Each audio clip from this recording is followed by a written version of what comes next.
Gotmark76 Tuesday Night Warfare.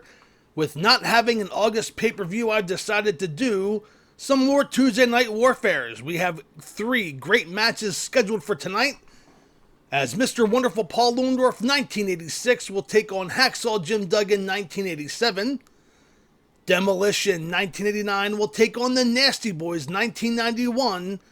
And our big main event, the Enforcer Arn Anderson 1992 will take on fellow Dangerous Alliance member Ravishing Rick Rude 1992.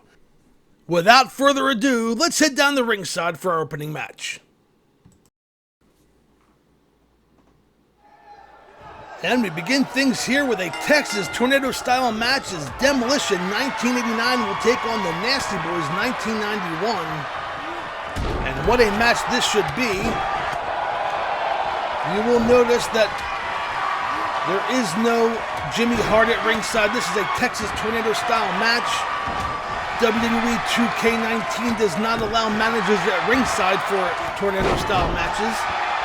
So I'm sure one viewer on YouTube will not be happy that the managers are not at ringside. Smash now working over Knobs as Axe and Sag's going at it.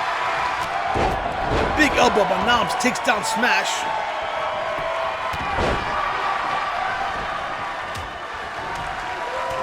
We decided to take the month of August off for paper. Oh, and a big boot by Sags takes down Knobs by mistake. And Demolition in control in the early going of this matchup. As I was stating, we decided to take the month of August off. COVID restrictions were being lifted. Now, of course, it seems that mask wearing and everything's coming back. But I thought we could all use a little bit of a break and spend more time with our families doing summer activities. We, of course, will return to the Gotmark76 Fantasy Warfare pay-per-view schedule in September. When I dive into the Attitude Era for the first time, I've been doing this channel a little over 3 years, and I've never done the Attitude Era. And one of the big reasons for that is because I think the Attitude Era is a little overrated. I know that might be blasphemy to some of you, but there was a ton of good stuff during the Attitude Era, don't get me wrong. But for every great match or great angle or great moment, there was the Judy Bagwell in the pole match. There was the Choppy of Val Venus and Mae Young giving birth to a hand. There's just so much stuff that gets overlooked because the era produced a lot of other good stuff, like the rise of Mick Foley, Cactus Jack, the rise of Bill Goldberg, the changing of Sting from California Cool Surfer to the Crow. So many great moments and angles happened in the 90s, the late 90s, and we're going to go there with Unforgiven in September. The big main event, Stone Cold Steve Austin will take on Hollywood Hogan. So make sure you tune into that as Demolition working over the Nasty Boys now. Of course, Demolition, they were unfairly given the Road Warriors ripoff of the World Wrestling Federation. But I would dare say that Demolition more than held their own once they got rolling. And of course, depending on who they were in the ring with. But they had several great matches against the Powers of Pain, against the British Bulldogs when they first really got over. They, of course, defeated Strike Force at WrestleMania 4 to win the World Wrestling Federation Tag Team Championship.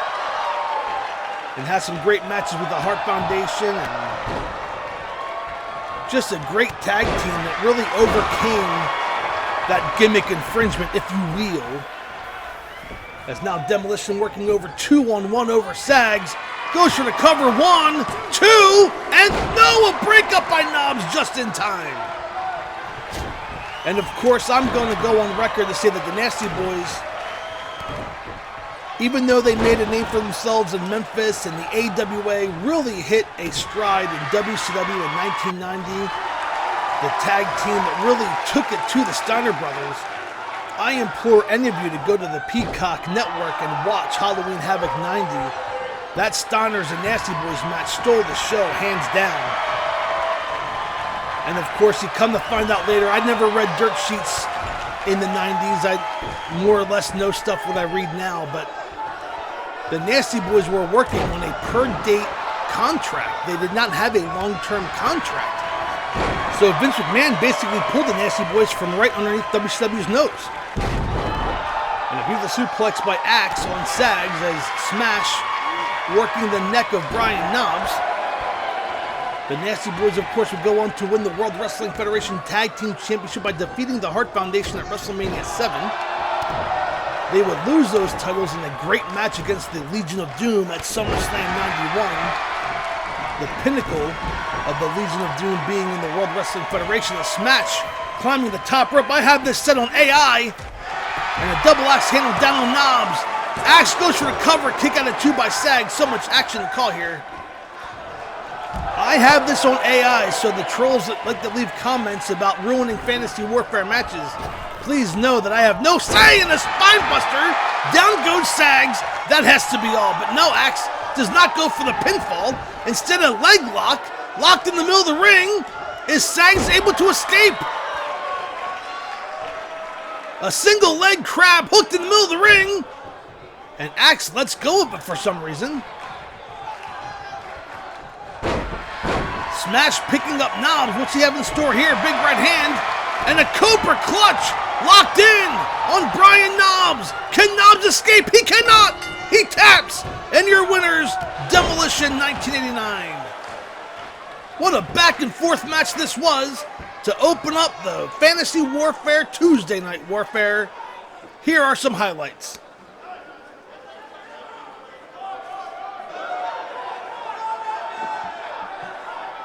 In this battle of 2 former World Wrestling Federation Tag Team Champions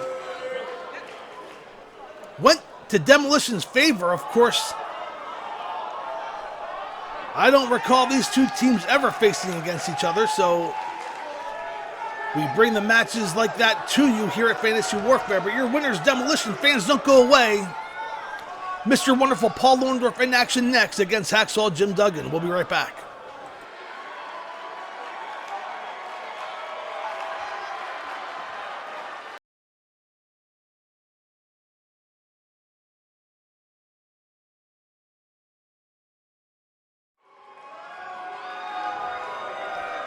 And welcome back to Fantasy Warfare. As that man right there, Mr. Wonderful Paul Orndorff, will be taking on Hacksaw Jim Duggan. And as you can see, Mr. Wonderful Paul Orndorff with Bobby the Brain Heenan at ringside. And, you know, last pay-per-view we recorded with Zach and Bill prior to the passing of Mr. Wonderful Paul Orndorff. And we knew that his health was taking a turn, but he looked pretty good on July 4th as pictures showed up on social media of him drinking beers with his son on 4th of July. But listen, he's my favorite wrestler, of course, as Zach likes to bust my stones about. It's Orndorff Mania here on the Gotmark76 channel. But the truth is that these 2 men, I'm sure they faced off before, perhaps in Mid-South, as Mr. Wonderful really cut his teeth in Mid-South, and Duggan made a name for himself there as well. I'm sure these 2 men faced off against each other, but never on the grand stage of a WCW or a WWF. And of course, I like to take wrestlers during specific years. Hacksaw Jim Duggan, if you recall, made his debut in 1987 in the World Wrestling Federation. He came on like a ball of fire. He started feuding with the Iron Sheik and Nikolai Volkov. And of course, that rare occasion of the heels traveling with the faces got pulled over in New Jersey for marijuana. That was in, I think, April or May of '87. The Iron Sheik got let go, but they kept Hacksaw Duggan. And the big shoulder block takes down Mr. Wonderful. Duggan, of course, a big name, an upper mid-card guy, never won a championship in the World Wrestling Federation, but he was always, I wouldn't say near the top of the card. Had several great feuds, including Andre the Giant, King Harley Race, which I implore anybody to go back and watch the Slammies. I think it was the Slammies 1987. It was in December of 87. I think it was filmed in September or October because some wrestlers who were no longer in the World Wrestling Federation made their way onto the show.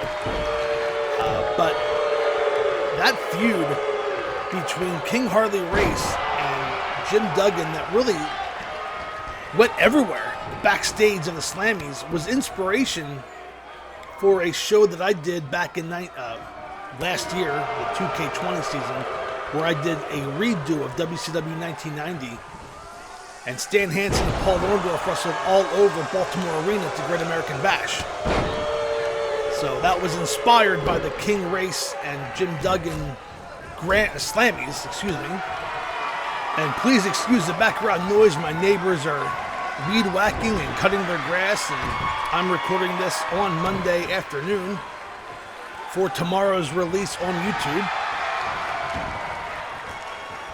I live on the Roosevelt Boulevard in Philadelphia, so I have all kinds of noises that can make their way on the video as Duggan hooks the leg of Orndorff 1, and the kick out at 1 by Orndorff. Now, these two men would make their way over to WCW.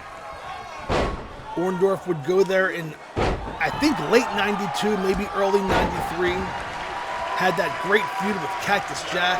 Would go on to win the WCW TV title and hold that title for a big portion of 1993. Then he would go on to form a tag team with Paul Roma. And they were, of course, pretty wonderful.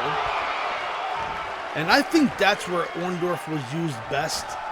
You know, Paul Roma went to WCW, was inserted as a member of the Horsemen. That went over about as well as a fart in church. Which wasn't fair to Roma. Roma was a great talent.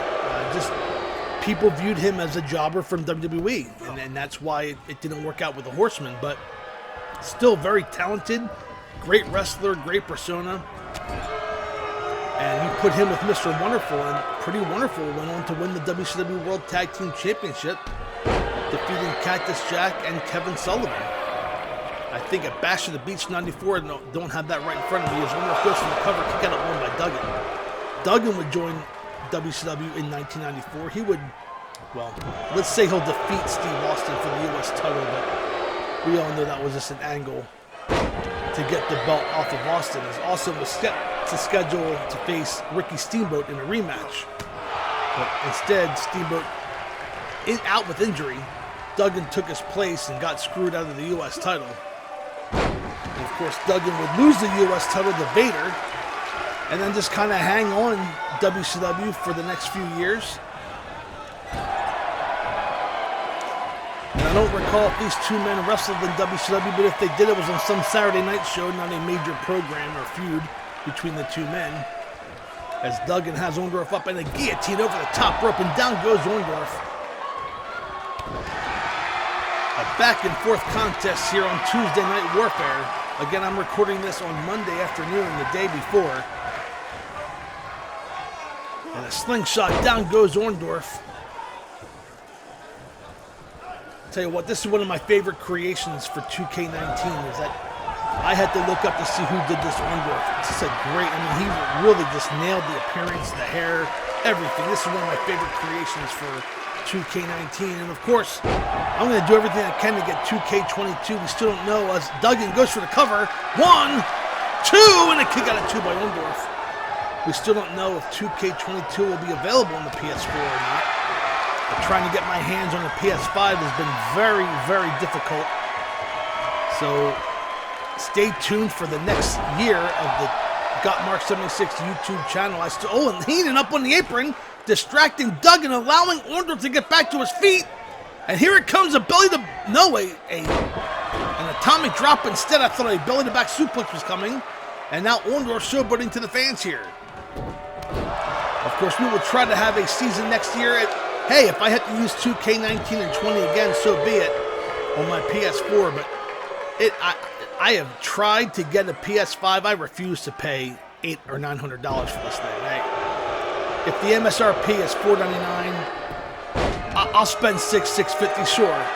But these leeches that are trying to double their money, it's absolutely insane. And a big scoop slam, down goes Orndorff. Duggan in control, goes for the cover. Could that be it? No! Heenan up on the apron, breaks up the count. Heenan broke up the count, the referee paying attention to the turnbuckle, Duggan working over the arm of Orndorff. And now Duggan setting him up, could it be that football tackle? Has Orndorff in his sights.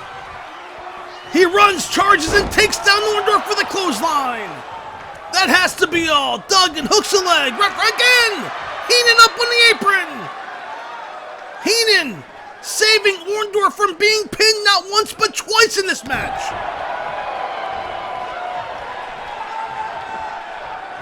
And a big clothesline takes down Orndorff, another one. And a third, down goes Mr. Wonderful in the corner. Oh, and an elbow by Orndorff catches Duggan. Has him up on his, and a running power slam by Orndorff. Goes for the cover. Duggan down 1, 2, and a kick out of 2 by Duggan. Back and forth contest here, but Bobby Heenan has played his part, interfering when Duggan had the match won on 2 occasions. And now Orndorff working the neck of Duggan. Could he be setting up for the pile driver? Picks up Duggan. Kick to the midsection. And a power slam by Orndorff takes down Duggan. Orndorff needs to go for the cover. Instead, he's trying to recover. Picks up Duggan. And a bear hug blocked by Duggan. Down goes Orndorff. Duggan now lining him up and drops a knee across the head. Orndorff is in trouble. Goes for the cover. Referee in position, counts 1, 2, and 3. And your winner, Hacksaw Jim Duggan, 1987. Here are some highlights from earlier in the contest. Duggan could have won this match several times earlier, but there was interference on behalf of Mr. Wonderful in the form of Bobby the Brain Heenan. And there's that big football clothesline. I thought that was all it there, but then again, Heenan gets up on the apron, distracts the referee. And I thought Orndorff was going to steal this match. He was working the neck of Duggan, possibly setting up for the pile driver. But Duggan able to break out of a bear hug and hit a knee drop for the 3 count. And your winner, Hacksaw Jim Duggan. Fans, don't go away. The Enforcer, Arn Anderson, 1992, takes on Ravishing Rick Rude, 1992, in our main event, a battle of the Dangerous Alliance. We'll be right back after this quick timeout.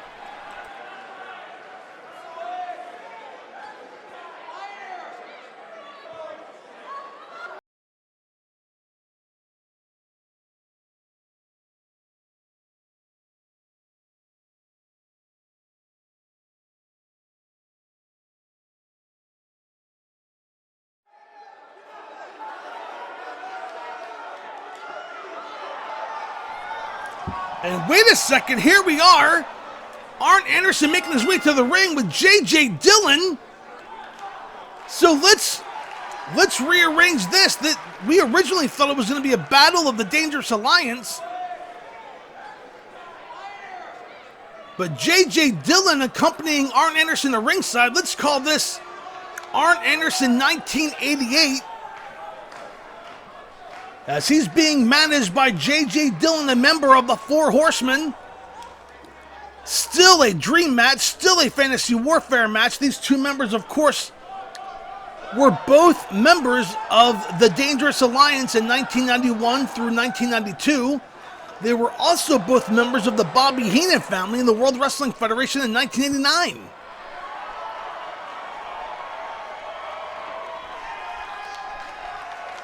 So what will be Arn Anderson 1988, let's call it 88, taking on Ravishing Rick Rude. And here comes Ravishing Rick Rude. And wait a second. And there's Bobby Heenan accompanying Rick Rude. And there's Rick Rude's long hair. Let's call this Rick Rude 89. This is a battle of Arn Anderson 88 and Ravishing Rick Rude 1989, the long hair and Bobby Heenan accompanying Rick Rude to ringside.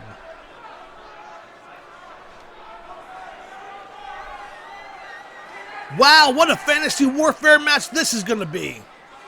The history between these two men, both former members of the Bobby Heenan family, both former members of the Dangerous Alliance, and now they're facing off against each other 4 years prior to the intention of this match, which was scheduled to be around 1992.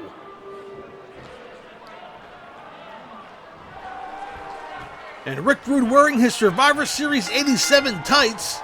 The bell's rung and the collar and elbow tie up. Rick Rude working the head now of Arn Anderson. So a little surprise here, as the attires for both men. Again, I ship this on random. I have many different wrestlers. I have similar wrestlers. I have the same wrestlers with maybe 2 or 3 with their attires. I just do a random selection. So what a nice treat this was, seeing 88 Arn Anderson taking on, well, I guess we'll call it 87 Rick Rude with those tights. Still a fantasy warfare dream match if you ask me. And a big chop by Double A. Stuns Rude, into the ropes goes Rude. Up and over. Up and over goes Rude again. Up and over goes Rude a third time, and Double A playing with Ravishing Rick Rude for some reason. Rick Rude did not take kindly, through Anderson to the turnbuckle clothesline from behind, and down goes Double A. Again, we will not be having an August paper. I know SummerSlam's in August. I get it, everybody. I understand that this was a perfect time to have SummerSlam in August, but we are going to take a little bit of a break. I am going to commentate Tuesday Night Warfare the next few weeks to cover the month of August. And we are going to come back your way in September. I want to say the second week of September. Don't have a calendar right in front of me. For Unforgiven, it will be the first time that I go to the Attitude Era.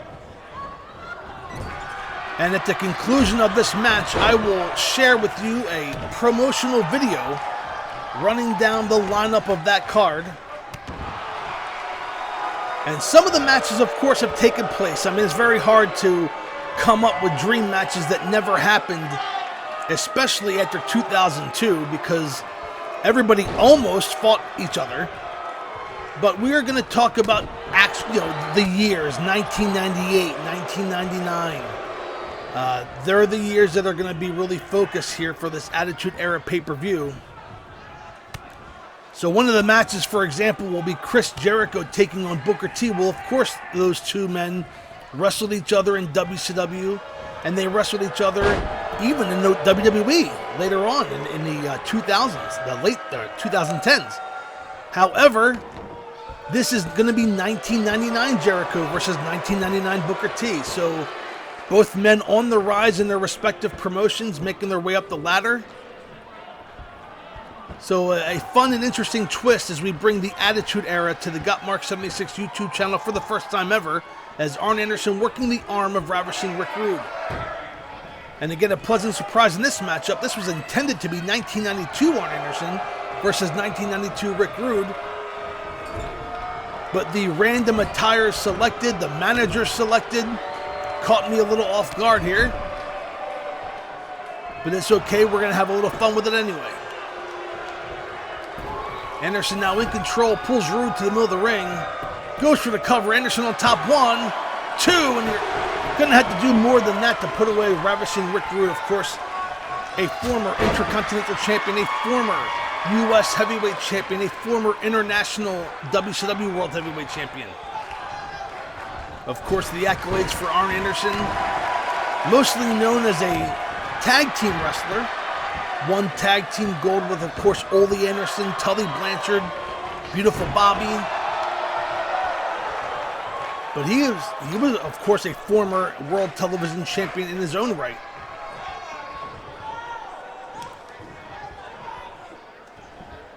And, of course, Arn Anderson does hold pinfall victories over both Nature Boy Ric Flair and Hulk Hogan.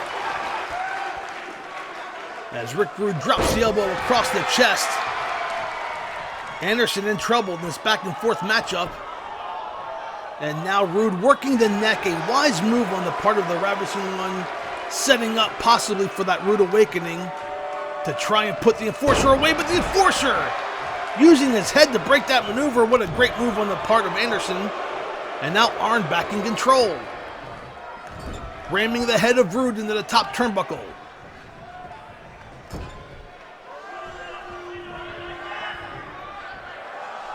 Oh, and Anderson now putting Rude up on the top rope, has him tied up in the tree of woe. And Anderson with that size 13 right across the throat of the Ravishing One.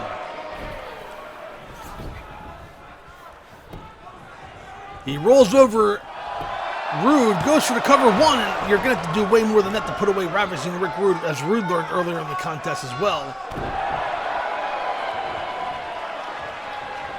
But it does take energy to kick out of those pinfall attempts, so both of these men very smart in the ring, and a beautiful gutbuster. Down goes Rude, and my neighbor has pulled out his blower. He was cutting his lawn all day, and there it is, a gourd buster. Down goes Rude, and now look at that, Bobby Heenan distracting Anderson, and Rude from behind with a backbreaker. Down goes Double A. And now Rick Rude toying with Anderson, doing push-ups on his back. Bobby Heenan interfering.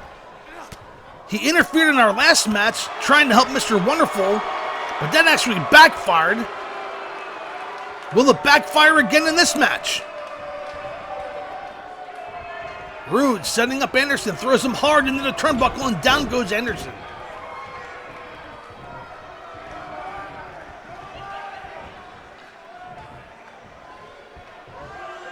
And now a front face lock by Ravishing Rick Rude, working the arm of Anderson, and drops the leg. A page out of Arn Anderson's book as Anderson slides to the outside to recover. Anderson, of course, known for picking a body part and working on it. As Rude charges a big forearm in the corner, down goes Double A, and I think Double A's in trouble. Rude pulls Anderson to the middle of the ring.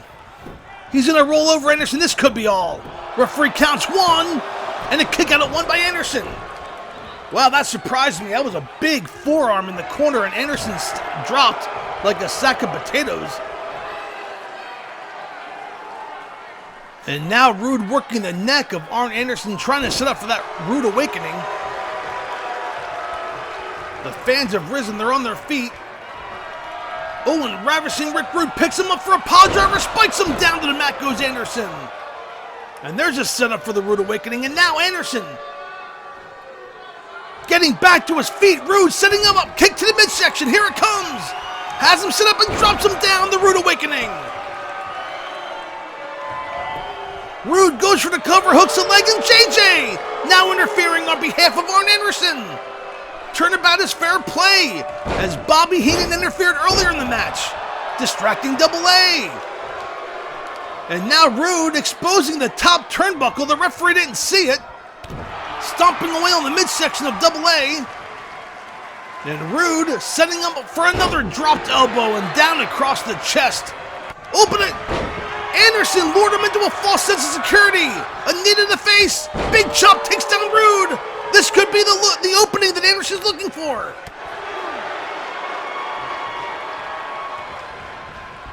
Open into the exposed turnbuckle. Down goes Anderson. Anderson catches Rude with a jab. Kick to the midsection. Setting him up. Here it comes. A DDT. Anderson pulls Rude to the center of the ring. He goes for the cover. Hooks a leg. 1, 2, and 3. I would say that was an upset. I would call that an upset. But here are some highlights from earlier in the contest. And what a back and forth match it was. Both managers interfering on behalf of their clients. But I would say it was JJ's interference that stopped Anderson from being pinned. As Ravishing Rick Rude hit the Rude Awakening, Arn Anderson was going to go for the cover. That's when JJ hopped up on the apron, and that gave Anderson an escape from being pinned. And then Anderson hit the DDT to get the victory. And your winner, Double A on it. There was a pile driver, the Rude Awakening, and there's JJ's interference, which saved Anderson. And your winner, Double A Arn Anderson. Fans, thank you for joining us here on Tuesday Night Warfare. We'll see if we can come back next week for you. But until then, don't forget September. The Attitude Era hits. The Gotmark76 YouTube channel for Unforgiven. Good night, everybody. Thanks for tuning in.